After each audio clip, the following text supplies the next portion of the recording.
안녕하세요. 문진묵 회계사입니다. 이번 시간에는 내부 거래에 대해서 살펴보도록 하겠습니다. 내부 거래라고 하면은 자치단체 안에서의 자금 거래를 말하는 겁니다.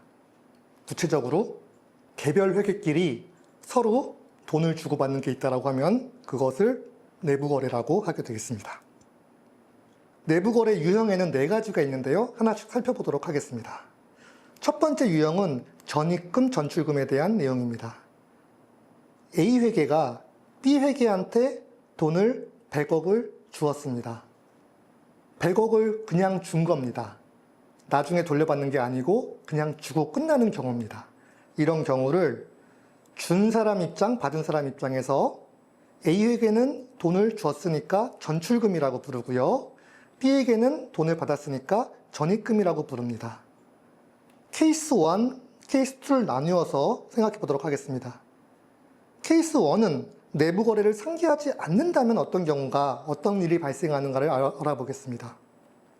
A회계는 전출금 100억을 인식합니다.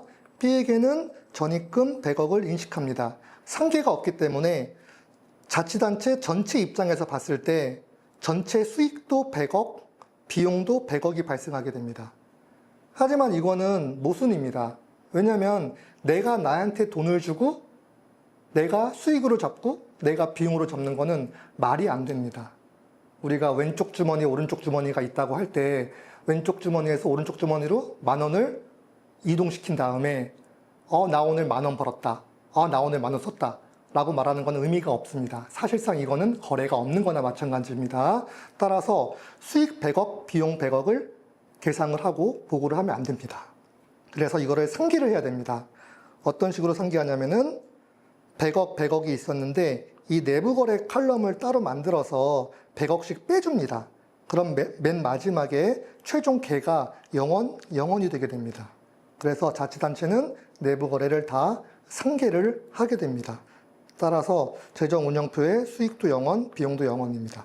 좀 전에 상계하지 않았을 경우에는 수익 100, 비용 100 이렇게 보고가 되는데 상계를 하면 0, 0으로 바뀌게 됩니다. 참고적으로 재무회계는 내부거래 개념이 상당히 중요하고 내부거래를 상계하는 게 당연히 합리적이고 맞으니까 상계를 합니다. 하지만 예산회계는 내부거래를 상계하지 않는다라는 것도 참고로 알아두시면 좋겠습니다. 두 번째 유형입니다. 두 번째 유형은 예탁금, 예수금에 대한 내용입니다. A회계에서 B회계로 100억을 주었습니다. 그런데 좀 전에 전입전출은 그냥 준 건데 지금 예탁, 예수는 빌려준 겁니다. 따라서 A회계가 돈을 빌려줬고 그때 빌려준 돈을 100억이라고 하겠습니다. B에게는 돈을 빌렸고 빌린 돈을 100억이라고 하겠습니다. 상계하지 않는 경우는 A회계 100억, B회계 100억이 그대로 보고됩니다. 그래서 재정상태표를 보면은 자산 100억, 부채 100억이 됩니다. 상계를 하는 경우는 100억, 100억 잡았지만 결국에는 상계함으로써 이 개가 제로가 됩니다. 따라서 재정상태표에 자산도 0이고 부채도 0으로 보고가 되고 케이스 2가 합리적이고 맞는 게 되겠습니다. 세 번째 케이스는 이자를 지급하는 경우입니다. 좀 전에 케이스랑 연결이 되는데요. A회계가 B회계로 돈을 빌려줬으니까 B회계는 이후에 이자를 다시 A회계에 갚아야 됩니다. 그 이자 금액을 5억이라고 하면 B회계는 이자 비용이 5억 발생하고요. A회계는 이자 수익이 5억 발생합니다. 상계하지 않는 경우는 5억, 5억이 그대로 인식이 됩니다. 하지만 내부 거래를 상계하는 경우는 내부 거래에서 5억씩 빠져가지고 개가 0원이 됩니다. 즉 수익 5억, 비용 5억이 아니라 수익 제로, 비용 제로가 맞는 겁니다. 자, 마지막 케이스는 자본 거래에 대한 내용인데요. 일반 회계가 상수도 특별회계한테 100억을 자본 전출했습니다. 우리가 일반적으로 말하면 투자했다고 보시면 됩니다. 그래서 일반 회계는 투자자산이 100억이 생기고요. 상수도 특별회계는 순자산이 100억이 생기게 됩니다. 상계하지 않는 경우는 100억, 100억 다 보고를 하게 됩니다.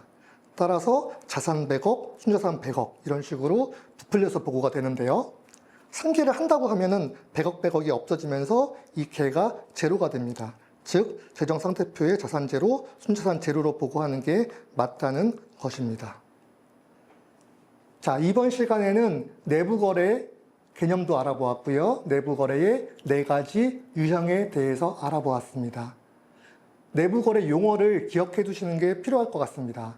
전입금, 전출금이 뭐냐, 예탁금, 예수금이 뭐냐, 이 정도는 서로 구분을 하실 줄 알아야 됩니다. 그리고 차이도 구분하실 줄 알아야 됩니다.